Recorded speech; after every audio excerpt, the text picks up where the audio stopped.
اللہ الرحمن الرحیم الحمد للہ رب العالمین والصلاة والسلام علی سید الانبیاء واشرف المرسلین اما بعد فاعوذ باللہ من الشیطان الرجیم بسم اللہ الرحمن الرحیم کل نفس ذائقۃ الموت۔ حضرت مولانا زین العابدین صاحب رحمۃ اللہ علیہ کی انتقال کی خبر سب کے لیے، ہمارے تمام علاقے کے لیے، بلکہ پوری امت کے لیے نہایت ہی درد، افسوس اور دکھ کا باعث ہے۔ حضرت مولانا زین العابدین صاحب رحمۃ اللہ علیہ اپنی پوری زندگی دین کی خدمت کے لیے وقف کیے رہے۔ مختلف انداز کی خدمات انہوں نے انجام دی۔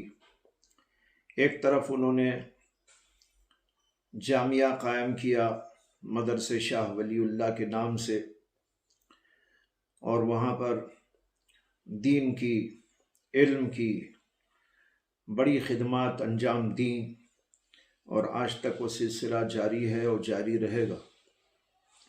تمام دینی علوم شروع سے لے کر آخر تک اس کا نظام وہاں پر قائم فرمایا، اور اس کے ذریعے بے شمار علماء پیدا ہوئے، حفاظ پیدا ہوئے، قراء پیدا ہوئے، اور یہ سلسلہ برابر جاری ہے۔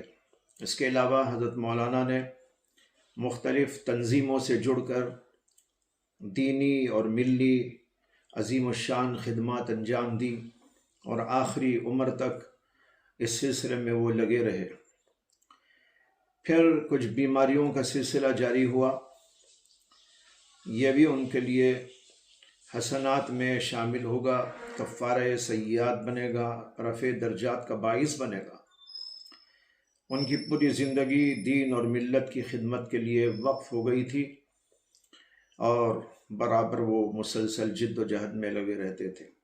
ان کی وفات پوری امت کے لیے ایک بہت بڑا حادثہ، اور امت کے اندر ایک بہت بڑا خلا پیدا کرنے والی چیز ہے۔ اللہ تبارک و تعالیٰ سے ہم دعا گو ہیں کہ اللہ تعالیٰ ان کی مغفرت فرمائے، درجات کی بلندی فرمائے، اور جو کچھ کہ انہوں نے خدمات چھوڑی ہیں اور جو سلسلے جاری کیے ہوئے ہیں، اللہ تعالیٰ اس کو آگے برقرار رکھے، اور ان سب چیزوں کو حسن و خوبی کے ساتھ لے کر چلنے کے لیے اللہ تعالیٰ ان کے شاگردوں، ان کے متعلقوں اور منتسبین کو ہمت عطا فرمائے، اور یہ سلسلے جاری رہیں۔ اللہ تعالیٰ ان کے فیوز اور برکات سے ساری امت کو مالا مال فرمائے، اور اللہ تعالیٰ ان کے پسماندگان کو صبر جمیل عطا فرمائے۔ میں خود دکھ میں ہوں، افسوس میں ہوں، اور اسی کے ساتھ ساتھ ان کے تمام متعلقین، تمام شاگردوں اور ان کے گھر کے تمام افراد اور رشتہ داروں، سب کو پیغام تعزیت دیتا ہوں، اور اس بات کی بھی خود کو بھی نصیحت کرتا ہوں، دوسروں کو بھی نصیحت کرتا ہوں کہ ہم سب اپنی اپنی موت کی بھی تیاری کریں۔ ایک نہ ایک دن سب کو دنیا سے جانا ہے، اپنی آخرت کو سدھارنا ہم سب کے لیے مقدر ہے، موت ہر ایک کے لیے مقدر ہے۔ اس لیے اپنے اعمال کو، اپنے اخلاق کو، اپنے ایمان کو بناتے رہنے اور مستحکم اور مضبوط کرتے رہنے کی فکریں اور جد و جہد کرتے رہیں۔ اللہ تعالیٰ مجھے بھی توفیق عطا فرمائے، سب کو بھی توفیق عطا فرمائے، اور مرحوم کی کروٹ کروٹ مغفرت فرمائے، ان کو جنت عطا فرمائے، جنت الفردوس میں اللہ تعالیٰ ان کو اعلیٰ مقامات پر درجات عطا فرمائے۔ وآخر دعوانا ان الحمد للہ رب العالمین۔